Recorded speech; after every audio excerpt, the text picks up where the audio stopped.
반갑습니다, 여러분. 차인갑니다. 오늘은 다른 꼭지를 하나 다뤄볼까 합니다. 꼭지 제목이 기똥찬 건강생활이라는 제목을 붙였는데, 과연 기똥찬 건강생활이 그런 알찬 내용이 될지는 차차 올라가는 영상을 봐야 알 수 있겠지. 아마 이 코너는 일반인들보다도 기공수련자 중에서도 단전이 열린 기공수련자가 이렇게 운동을 하면, 이런 방식으로 하면 훨씬 더 효과가 크지 않을까 생각합니다. 물론 일반인들도 이렇게 운동을 하시면 효과는 분명히 크리라고 생각이 듭니다만, 보통 제가 강의하는 것들이 기공수련자를 위해서 강의를 하기 때문에 일반인에 대해서는 아직 검증이 되지 않아서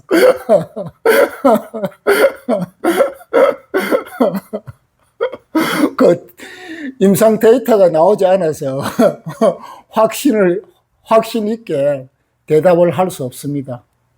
그래서 저희 기공수련자, 특히 단전이 열린 기공수련자한테는 분명히 효과가 있으리라고 미루어 짐작합니다.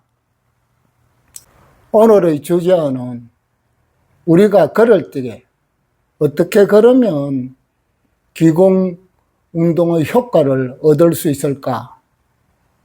이 점에 대해서 한 말씀 드려보겠습니다. 우리가 걸으면서 기공 운동의 효과를 얻으려면 어떻게 걸어야 되겠습니까? 두 가지 점만 유의하시면 됩니다. 첫 번째는 상체에 힘을 뺀다. 정말서 어깨에 힘을 빼시고 걸으시면 됩니다. 이는 우리가 보통 걸을 때 자연스럽게 걸으시면 되지. 어깨에 힘을 빼고 그냥 자연스럽게 걸으시면 됩니다. 둘째는 발바닥에 의식을 집중한다. 이것이 굉장히 중요하죠. 의식을 어디에 집중한다고? 발바닥에 집중하셔야 됩니다. 그래서 내 몸과 의식이 일치되게끔, 한 점에 집중되게끔 이렇게 하셔야만이 그것이 기공수련의 효과가 일어납니다.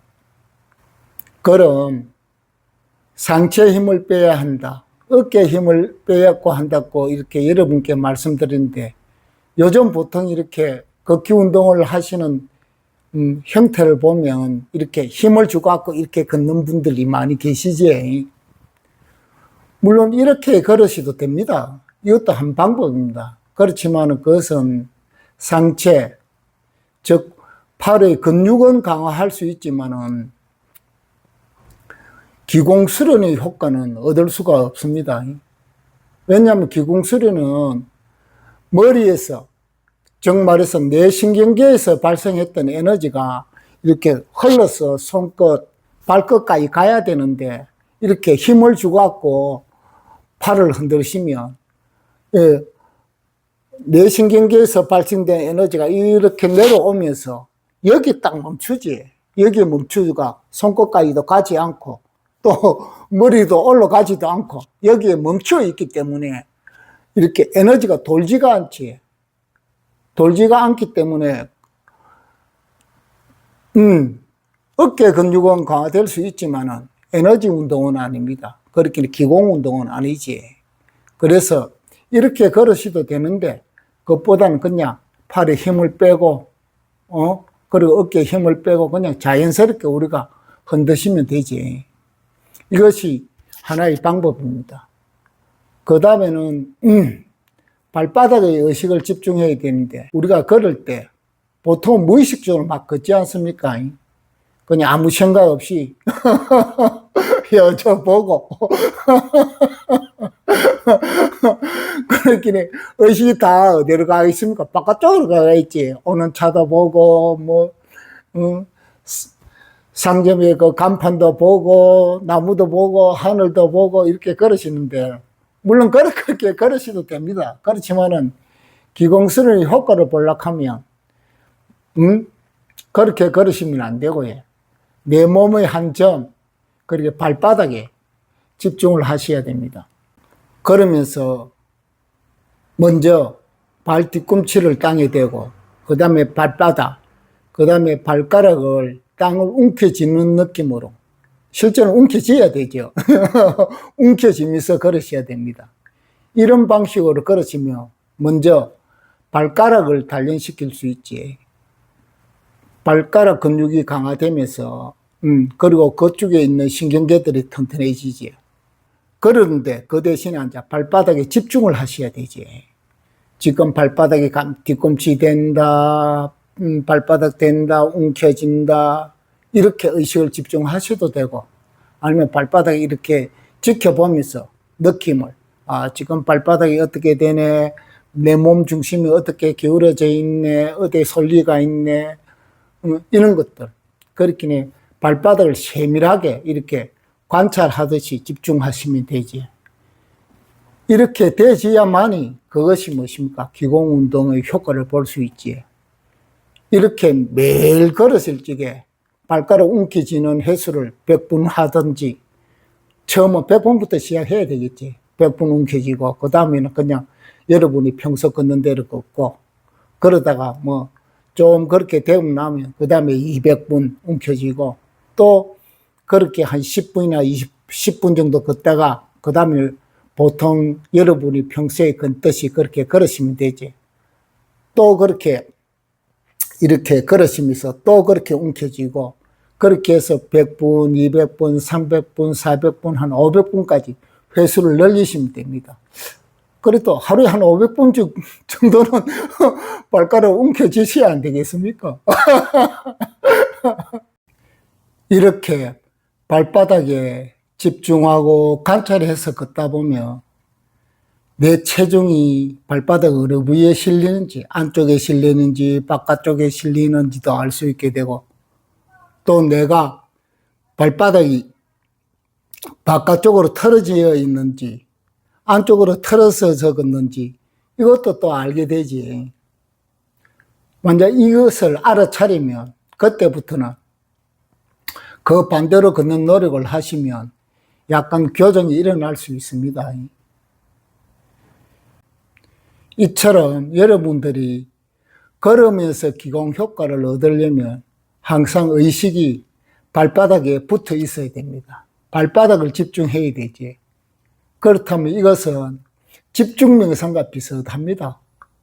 그리고 발바닥의 어떤 느낌이랄까 촉감이랄까 이런 것들을 관찰하면 거의 관찰 명상과 비슷하지. 두 가지 명상을 함께 할 수 있는 아주 효과적인 방법입니다. 걸으면서. 그러면 왜 다른 부위를 관찰하나 발바닥을 관찰하느냐 하면 그럴 때마다 무엇입니까? 발바닥은 지면과 접촉하기 때문에 우리가 자극이 계속 무엇입니까? 일어나지 않습니까? 그러면 의식이 놓치지 않고 관찰할 수가 있지. 그래서 발바닥에 집중하는 것이 가장 중요합니다. 여러분들이 이때까지 살아오면서 그럴 때 발바닥에 집중해서 관찰하는 소리는 아마요 자연가에서 처음 들을 것 같습니다. 보통 사람이 걸을 때는 무의식적으로 걷지 않습니까? 이렇게 무의식적으로 걷는 걸음걸이를 의식화시켜서, 즉 다시 말하면 의식을 발바닥에 집중함으로 해서 집중명상의 효과도 일어나고, 또 발바닥의 느낌을 관찰하면서 관찰 명상의 효과도 일어나고, 그리고 상체의 힘을 빼고 그렇게 걸으시면 기공 효과도 일어나지. 일석삼조입니다.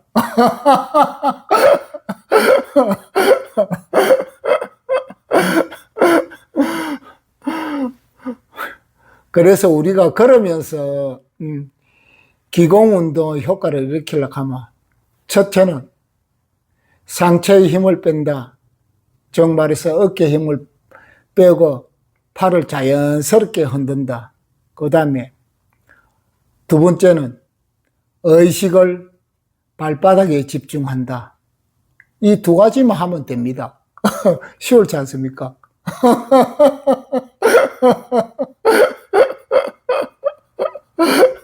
일본은 보통 사람들이 하는 게 있기 때문에 어깨에 힘을 빼고 걷는 게 자연스럽게 그렇게 걷기 때문에 이거는 하지 않아도 됩니다.